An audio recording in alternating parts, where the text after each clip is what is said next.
On today's episode, we've got Sarah Radley from Acuity Finance. We talk about starting up a new lender and the pitfalls related with that, what Acuity offers, and much more. Now it's time to spend 30 minutes in finance. So, hi, David. My name is Sarah Radley. As you know, I'm from Acuity Finance. I'm the managing director and owner of the firm. How did I get where I am here now today? I've always been involved with finance in some form or another.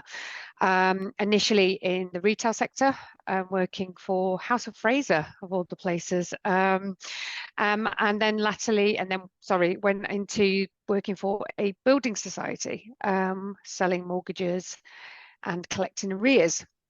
And I did that for a number of years. And then that building society merged with a bank and life kind of changed. So I took some time out after I had my first child and then ended up falling into the world of invoice finance.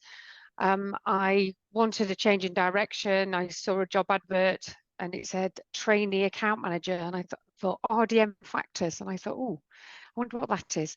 And I went for the job and I got the job, and the rest is history, really. So I've been involved in invoice finance on and off for, gosh, over 20 years now. And then I worked for an independent factor for a few years, and then I went to work for a bank doing audit and survey. And then I really had enough of corporate life. I don't know whether you've ever worked for any of the big corporates, David, but yeah, it's I got a little bit fed up with just well, mine was Bank of Scotland. So but I got a little bit fed up with how we were treated working for these large corporates, and I saw a real over reliance, I would say, on people using finance, invoice finance specifically, rather than managing their debts properly, really, and managing cash flow. So I left and set up my own business. And I set up an outsourcing business back in 2004. And I did that for a number of years, and that business grew. We went into debt recovery, accounting, all sorts. And then 2014, I realized how much I missed finance and lending and speaking to these amazing businesses out there. And I really wanted to help. So we launched a single invoice finance business. And that's been going ever since, which now does full book invoice finance as well as single, which we'll no doubt talk about later. And then latterly, in the last few years, we started to do secured lending, focusing primarily on bridging. And that's really how I got to where I am today in running that business. Yeah, it's a long sort of journey, and I think it's always the interesting bit that fascinates me. And firstly, obviously, thanks for coming on, Sarah. I'll jump ahead there, but it's something that sort of does fascinate me, because obviously, like you, I was at the bank, like we said, and it's that sort of leap from there to actually sort of deciding to do something on your own that I always think is a really, it's sort of, was there any sort of particular trigger point that obviously set you off down that path, or was it just like you said, you're just getting fed up with that sort of corporate life? I think for me, because I was home based and I reported into Glasgow, and every so often we had to go up to Glasgow for our team meeting, and I generally flew up from Birmingham. I got delayed on the way up. The M42 was carnage as usual. My flight was delayed. I entered the meeting really quite flustered, only to be berated with the rest of the team that we weren't doing enough. And you know, when people are pushing you to do 3, maybe 4 visits a week with little write-up time, you realize that actually you can't do your job properly. And I just found myself getting more and more frustrated throughout the day. And then my flight was delayed back and I was stuck on the M42 coming home. And I remember ringing my husband going, I'm done with this. And he was like, what? Don't do it. Panic. And I said, no, I've had enough. I really can't do this anymore. I want to work for myself. I think I can make a difference. So really that was the trigger, and that was a Friday, and on the Monday I resigned. Didn't hang around then, which is, I think that's the way. It's like me, that it got to a point where you just sort of had enough. And then oddly enough, a headhunter called me a few days later and I was done in 2 weeks notice. So, and I think it does get to that point, doesn't it, with places like that. And when you obviously decided to sort of move into, we'll jump ahead to the sort of lending side of things, set up the invoice discounting. Yeah. How did you find that? Was that something, obviously you'd had the experience before, but was that something that was easy to do, or sort of was there a whole load of hoops? Because I would imagine just going up to some funders, some investors and saying, oh, can I borrow some, or will you fund my book? Isn't the easiest thing. So how did that happen? It was an idea. It was a seed that was there and growing. Business plan had already been written, forecasts had been written. So then really it wasn't really about can this work, because it's a proven model to a degree. Although to be fair, back then single invoice funding wasn't so common. But it was about, we didn't have to reinvent the wheel. It was more about finding funding, which is fraught with difficulties. But we were very lucky. We were very well connected. And I reached out to a number of contacts who said, okay, this fund are looking to do something very similar. This sounds like something that you might want to have a conversation about. And that's how we started. And it really was as simple as that. We were very lucky. But that came with its pitfalls as well, because it's almost like you get a little bit blinded by the first funder that shows you their wares, and actually what in hindsight, and I think it's really important to point this out, in hindsight, we probably would have gone down a different route. We probably would have taken, because we owned the business 100%. So in hindsight, we probably would have taken on investment at that point in order to scale earlier than we have. And I think that's really important about when you're looking to set up any kind of funding business, is don't be blinded by the first offer that comes across the table, because invariably there are pitfalls to every funding opportunity that you're going to look at. And it's really about being honest, taking your time and working out what the right fit is for the business that you want to work in and grow. Yeah, when it comes to the pitfalls, can you give us an example of a couple of those that sort of spring to mind? Yes. Yeah. I mean, so for instance, there's so many different options out there in terms of how people are funded. So, and the different types of funds that do fund, whether that's private investors, family offices, or institutional money. I think when you're first starting off, it's about what does that shareholding look like, when we first started off in our bridging business, for instance, we had a small shareholding from our funder on the basis that a certain profit share would be there. And then the goalposts get moved, and then you realize you were probably a little bit naive at the beginning. So I think it's all about what are the expectations of that funder and what is their long-term and short-term goal, and making sure that they're aligned. Because if they're not, it can cause problems down the line. Yeah, because I can imagine a lot of them are out to, well, from experience, we we get approached by quite a few, and they're there for to be like 100% protected, but you take all of the risk and they take none of it. That seems to be the gist of a few that we've come Yes. across, and it's sort of, well, we're both in it to do well together, and I think that's where.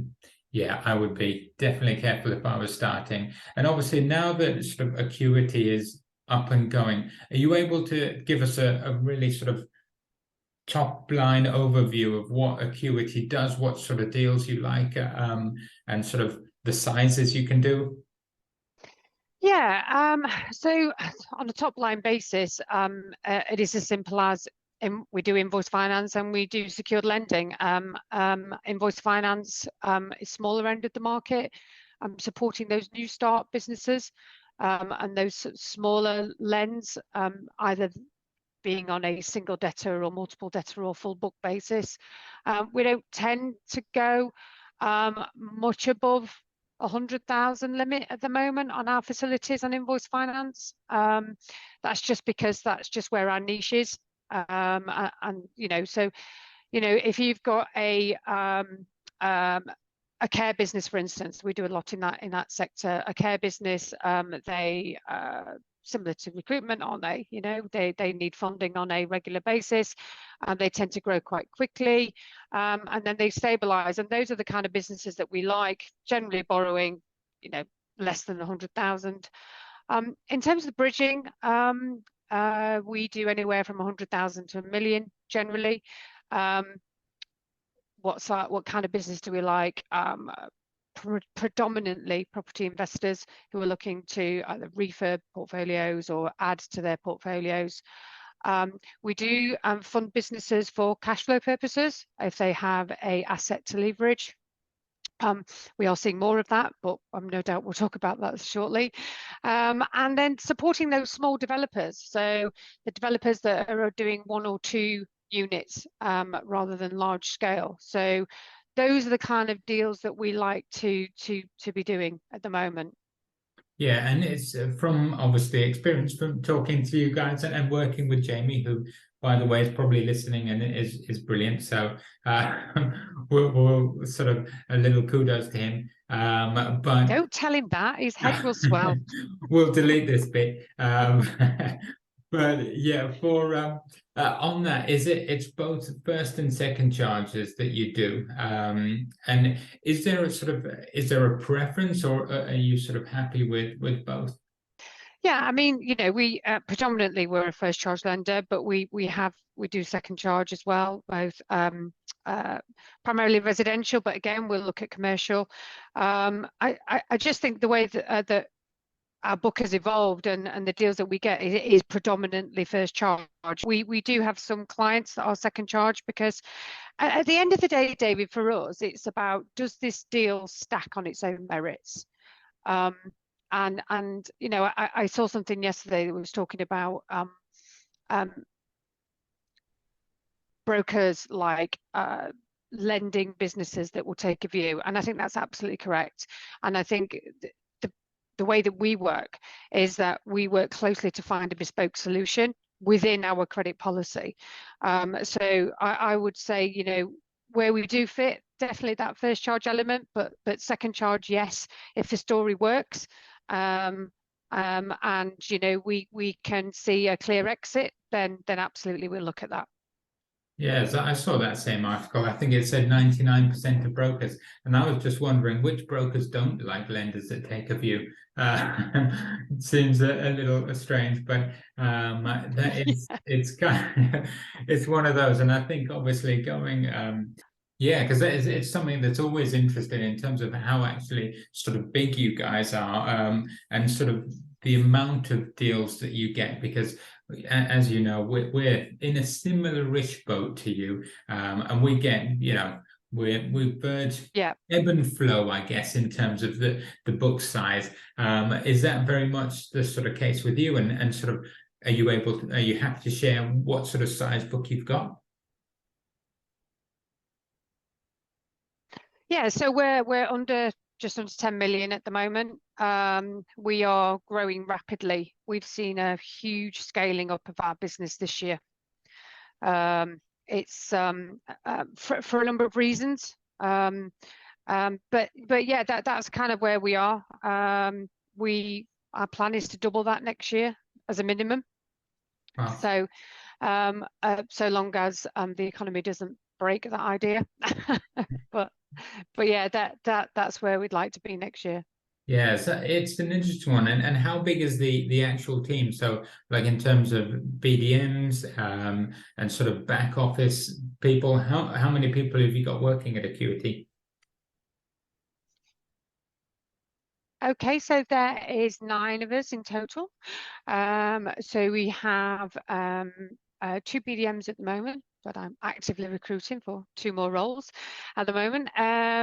We have a business development executive who is their support. We then have an operations manager, Sarah, and risk manager, Ian. And then we have Claire, who is a relationship manager who looks after invoice finance clients. And we have 2 more admin staff. Okay. So yeah, we're a small team, but we work very, very well and very, very closely together. And I think that's the secret of why we do so well and how we can turn around the deals, is because we are talking to. I'm not aloof from my team. I know pretty much most of the deals that are in our pipeline at any one point in time, as well as live clients. And I think we work collaboratively, and I think that makes the whole journey more enjoyable for both the client and the introducer. Yeah, I definitely, from my experience, it does. And when you said you were going to be growing, or hopefully growing the book, subject to economy wobbles, what sort of changes are you making, or what's sort of going to be different to this year that's going to cause that growth? Or is it just sort of from the brokers you've acquired, and is most of your deals sort of broker introduced? Yeah, I mean, we 99% of what we do is broker driven, as yourself, David. You know how this industry works. I think a few things that have happened this year is that we've taken steps to, if you like, re-educate our brokers on what looks like a good deal for us. I think in the past that maybe have been a little bit lost. We have got new funding lines, which means we can be more competitive. And in terms of how do we facilitate that growth, my guys are just stacked out busy at the moment, and we don't have a presence south of Birmingham. We are a Midlands-based business operationally, but the vast majority of our sales come from Nottingham and North. So there's a vast expanse of brokers that we're starting to deal with in that south of Birmingham area that we are not touching on a regular basis. So the growth will come from expansion of our sales team, which is in hand at the moment, and there should be some announcements made in Q1 of next year about what that looks like. But also, we became a patron of NACFB. We're about to announce our membership of the AABF. We're a lot more out there than we were before. We're raising our profile in line with our scaling plans. So it just comes from awareness about talking to your brokers, making them realize what a good deal looks like for you. It is quite scary, and I suppose you will have done this, David, over the years. When you analyze your pipeline and you analyze your introductions and you look at where those deals have come from and how many you've won in relation to how many inquiries you've had. If there's a massive gap in or that correlation doesn't work in terms of deal numbers and inquiries, then are you getting the right message over? And at the beginning of this year, when I started to look at that information, because that came under my domain then because somebody left the business, I realized that there was a huge gap, and clearly we weren't getting the right message over to the brokers. So we will continue to do that. innovation of new products, hopefully beginning of next year again. So yeah, that's how we intend to scale the business in the coming years. Yeah, because I always find it fascinating because we've got, and I don't know if this is the same situation for you, but I would say probably about sort of 60% of our deals come from about 1% of the brokers that we sort of work with and communicate with. And it's getting the other sort of 99% to sort of introduce a little bit more and to actually sort of push that, because once we find that once people have used us once, and you're probably, well, I know from experience, again, very much the same, that they kind of will see, okay, the system works. And I think obviously from your point of view, is that sort of similar? Absolutely, absolutely. And I think, you know, when you are a small business, how do you reach those brokers, you know, and those introducers?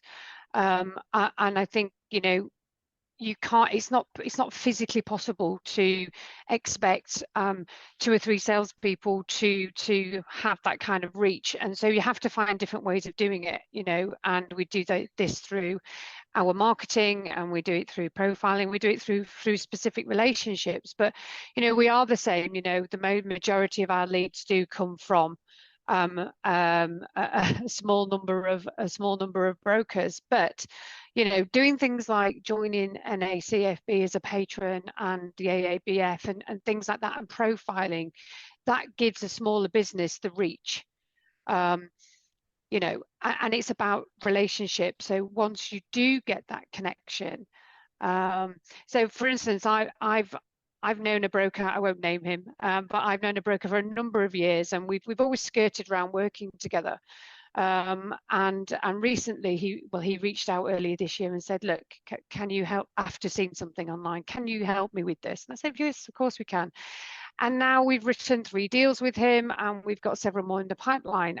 And so you just don't realize how important that getting that foot in the door is with those brokers, like you say. If once you've done that first deal and they realize what the whole experience is like and how you work, then you can then nurture that relationship.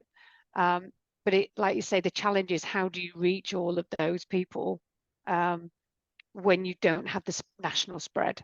Yeah, exactly. And that's kind of those challenges. It leads us sort of nicely onto the sort of economic challenges that we've got at the moment, where it's kind of uncertainty, I think, is the name of the game. How has that sort of impacted you guys, and sort of what are you able to do, or what are you sort of doing in order to combat the sort of uncertainty and try and keep things as stable as possible? Or are you just going with the flow and then sort of changing things on the fly? No, well, look, we're small and nimble enough to be adaptable to any situation. And you know, as you know, there's a couple of big challenges out there, and we all get our crystal ball out and work out what's going to happen with interest rates and inflation and property prices in general.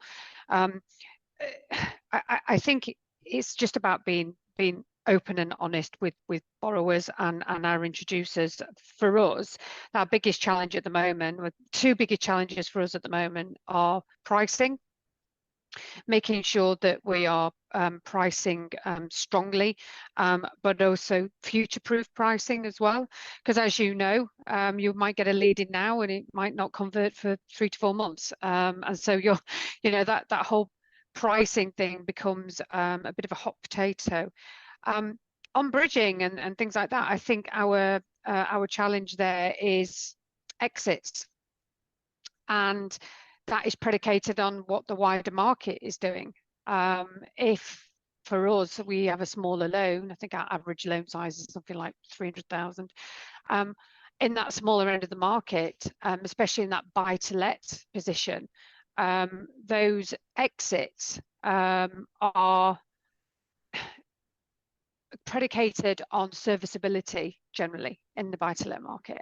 And we're seeing a lot of what we would see as our go-to exit providers hiking their serviceability criteria. putting exits in jeopardy, or maybe looking at extensions or a rebridge. So how are we dealing with that? We are keeping close to our clients.